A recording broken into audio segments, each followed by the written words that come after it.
अस्सलाम वालेकुम वीवर्स, मैं तरन्नुम निशात आप सबका अपने किचन में इस्तकबाल करती हूँ। आज मैं बनाने जा रही हूँ होममेड गरम मसाला, जिसका नाम मैंने जायका गरम मसाला रखा है।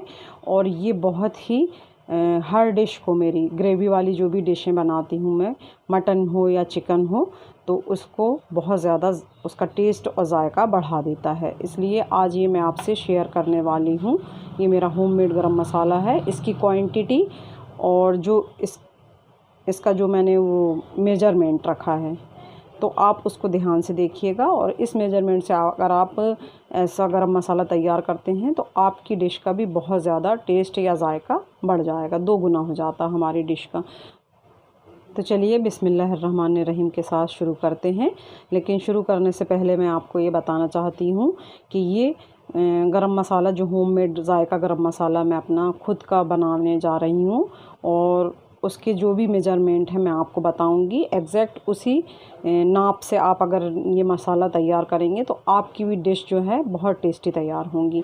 और ये जो गरम मसाला है, इसमें मैं कुछ अलग से इंग्रेडिएंट्स यानी और गरम मसाला जो थोड़ा अलग रहता है उसको मिलाती हूँ, तो उसे फिर आप पुलाव, बिरयानी या ताहरी की डिशों में भी इस्तेमाल कर सकते हैं। तो चलिए अब हम शुरू करते हैं। ये मैंने हाफ़ कप अक्खा धनिया लिया है, यानी कोरिएंडर सीड्स।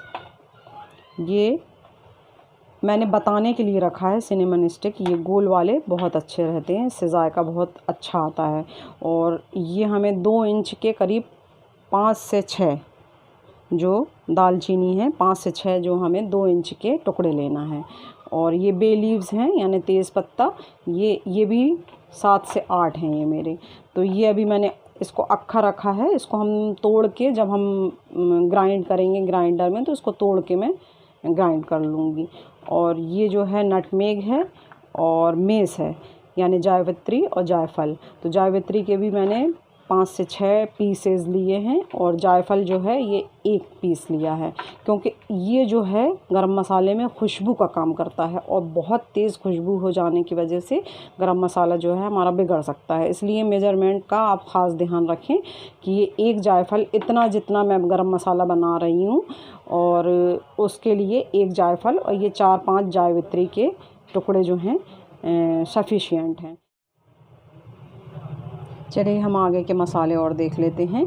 ये सफ़ेद ज़ीरा है यानी क्यूमिन सीड्स 1/4 कप। ये गिरे सीड्स यानी शाही ज़ीरा है, ये भी 1/4 कप है। ये 1 टीस्पून ब्लैक पेपर यानी काली मिर्च है। ये 20 क्लोव्स यानी लौंग और 25 इलायची यानी ग्रीन कार्डेमम है। और ये 7 से 8 बादियान के फूल हैं, इसे स्टार एनीस कहते हैं।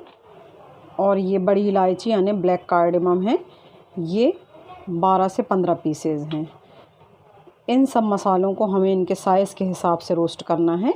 जितना इनका साइज़ है उसके हिसाब से इसे डाल के रोस्ट करना है। और बहुत स्लो आंच पे हमें इसे रोस्ट करना है, क्योंकि इन मसालों में ख़ुद का एक एसेंशियल ऑयल और फ्लेवर रहता है, तो वो ज़ाया ना हो, इस बात का बहुत ज़्यादा ध्यान रखना है। और ये जले ना, क्योंकि जलने से इनका टेस्ट बिल्कुल बिगड़ जाएगा और आपका गरम मसाला जो है वो ख़राब हो जाएगा। तो इस बात का आप ख़ास ध्यान रखें कि इनको इनके साइज़ के हिसाब से ही रोस्ट करें। तो चलिए अब हम इसे रोस्ट कर लेते हैं। चलिए मैंने गैस पे एक पैन चढ़ा लिया है, और आंच मेरी थोड़ा सा गर्म होने के बाद पैन मैंने बिल्कुल आंच को स्लो कर दिया है। और ये अक्खा धनिया है 1/2 कप, ये मैं इसमें डाल दूँगी। और मसालों के साइज़ के हिसाब से ही हमें, जैसे ये ज़ीरा है, सफ़ेद ज़ीरा, शाही ज़ीरा, काली मिर्च, ये सब एक साइज़ के हैं मसाले, इसलिए मैं इसे एक साथ रोस्ट कर लूँगी। ये ग्रीन कार्डेमम और क्लोव्स यानी लौंग और हरी इलायची। आखिरी तक हमें मसाले जो हैं वो स्लो फ्लेम पे ही रोस्ट करना है, बस एक अच्छी से खुशबू आने लगे उतना ही। और इसका क्या है, मसालों को भूनने का रीज़न ये है कि अगर इसमें थोड़ा हल्का भी मॉइस्चर रहता है तो ये पीसने में बहुत ही दिक्कत करते हैं। तो इसका जो मॉइस्चर है वो बिल्कुल दूर हो जाएगा और अच्छे से सिक जाएंगे मसाले, तो बारीक पिस जाएंगे हमारे, और एक बहुत अच्छा बारीक मसाला हमें तैयार मिलेगा।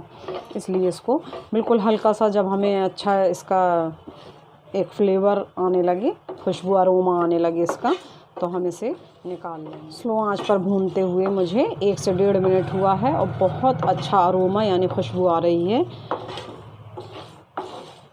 और इस बात का ध्यान रखें कि जो हमने ये अक्खा धनिया इसमें डाले हैं, कोरिएंडर सीड्स, तो उसका जो है रंग ना बदले।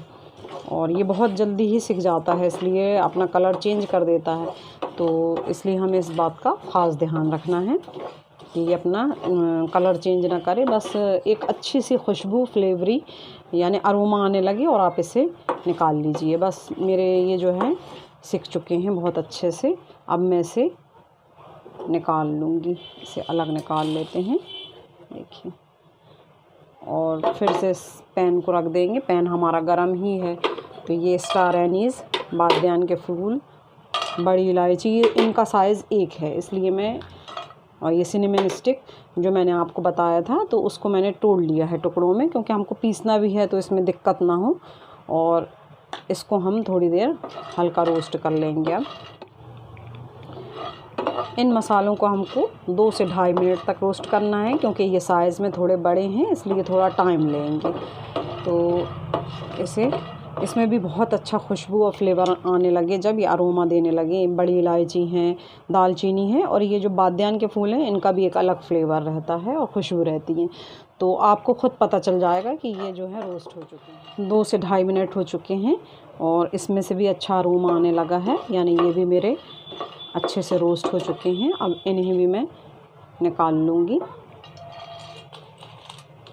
और पैन रख के, और ये बे लीव्स हैं, तेज़ पत्ता, जिसे मैंने टुकड़ों में तोड़ लिया है, और ये जो है मेज़ और नटमेग यानी जायफत्री और जायफल है, इसे मैं इसमें डाल दूँगी और हल्का सा रोस्ट करूँगी इसे। और मैं फ्लेम अब गैस का जो है वो बंद कर दूँगी, क्योंकि हमारा जो पैन है वो हीटेड है और इतनी हीट इसके लिए सफिशिएंट है, ये बे लीव्स और इनके लिए, क्योंकि इनका अरोमा बहुत जल्द आने लगता है। इसलिए हमें इसे बंद चूल्हे पे ही, गरम पैन पे इसे ऐसा ही ड्राई रोस्ट कर लेना है। और जावित्री का फ्लेवर बहुत अच्छा आ रहा है, खुशबू उड़ रही है इसकी। तो बस आप इसको ऐसे ही बंद उस पर 2 मिनट के लिए रखे रहने दीजिए। उसके बाद सारे मसाले जो हैं, जो मैंने रोस्ट करके निकाले हैं, ये सारे ठंडे हो जाएं, उसके बाद हमें इनको ग्राइंड कर लेना है। चलिए, जब तक मेरे ये गरम मसाले जो हैं ठंडे हो रहे हैं, जब तक मैं आपसे एक बात शेयर करती हूँ। ये जो गरम मसाले हैं, कई लोग इसमें सौंफ यानी फेनल सीड्स भी ऐड कर देते हैं, 1 चम्मच या 2 चम्मच। तो अगर आपको पसंद हो उसका फ्लेवर तो आप इसमें मिला सकते हैं, लेकिन ये जो है फेनल सीड या सौंफ है वो हर डिश में नहीं डाली जाती, क्योंकि उसका एक अलग फ्लेवर रहता है। क्योंकि फेनल सीड्स का जो टेस्ट है वो ग्रेवी वाले मसाले, जैसे हम मीट या चिकन बना रहे हैं, तो उसमें उसका टेस्ट बेस्ट नहीं लगता है। इसलिए आप अगर पुलाव, बिरयानी या तहारी जैसा कुछ बना रहे हैं, तो आप इन मसालों में आप अलग से फेनल सीड्स और एक ड्राई जिंजर पाउडर आता है, जैसे सौंठ पाउडर कहते हैं, और रेड चिली, खड़ी लाल मिर्च आप इसमें और शामिल कर सकते हैं। तो वो आपका पुलाव का या बिरयानी या तहारी का मसाला इसी में शामिल करके आप उसको तैयार कर सकते हैं। चलिए, गरम मसाले मेरे ठंडे हो चुके हैं। अब मैं इसे मिक्सर में डाल के ग्राइंड कर लूँगी। देखिए, मैंने इसे मिक्सर में डाल के बारीक ग्राइंड कर लिया है, और इसे मैं इस तरह की छन्नी में डाल के थोड़ा छान लूँगी, क्योंकि वैसे छानने की ज़रूरत नहीं है, क्योंकि मैंने बहुत ही ज़्यादा बारीक ग्राइंड किया है। लेकिन क्या है कि जो वो बड़ी इलायची और हरी इलायची है, उसके जो ऊपर के कवर रहते हैं, वो थोड़ा सा छन के हो सकता है कि इसमें ऊपर आ जाएं, तो वो हम मोटा मोटा उसे निकाल लेंगे और कोई सी भी डिश में हम उसे यूज़ कर सकते हैं। अच्छा, जायका गरम मसाला बनाते टाइम आप एक बात का और ध्यान रखें कि इसमें क्लोव्स यानी लौंग, ब्लैक पेपर यानी काली मिर्च, बादियान के फूल और बड़ी इलायची, जो हमें काला रंग देती हैं मसाले में, और टेस्ट भी उतना ही रहता है उनसे, क्योंकि बहुत फ्लेवरी चीज़ें हैं वो खुशबू वाली। तो उनको मिलाते टाइम जितना मैंने क्वांटिटी में बताया है उसका ध्यान रखिए, क्योंकि अगर आप ज़्यादा क्वांटिटी में उसे मिलाएंगी तो मसाले का जो कलर है आपका थोड़ा डार्क बन के तैयार होगा, और वो जो हम डिशेस बनाएंगे उनका कलर भी डार्क कर देगी। इसलिए इस बात का आप ख़ास करके ध्यान रखिए कि इसकी क्वांटिटी जो है हमको बिल्कुल एग्जैक्ट जितना मैंने बताई हूँ उतनी हूँ उसके हिसाब से ही आप उसको लें। अब ये जो ऊपर का देखिए ये मोटा मोटा मसाला बचा है, चाहें तो आप इसे फिर से ग्राइंड कर सकते हैं या आप इसे ताहरी पुलाव किसी में भी डाल के इसे यूज़ कर सकते हैं गरम मसाले को। अल्हम्दुलिल्लाह देखिए मेरा होममेड जायका गरम मसाला बिल्कुल तैयार है, और आप भी इसी मेथड से इस मसाले को तैयार कीजिए और इसे 6 महीने तक हम एक एयर टाइट कंटेनर में भर के रख सकते हैं। इसकी खुशबू बिल्कुल ख़त्म नहीं होती है, और आने वाले त्योहारों में आप भी ये जायका गरम मसाला बनाइए और अपने डिशेज़ को और भी जायकेदार बनाइए। और अगर आपको ये वीडियो पसंद आए तो इसे लाइक और अपने फैमिली और फ्रेंड में शेयर कीजिए, और मेरे चैनल जायका विद तरन्नुम निशात को सब्सक्राइब कीजिए। दुआओं में याद रखिए। फिर मिलूँगी एक नई रेसिपी के साथ। अस्सलामु अलैकुम।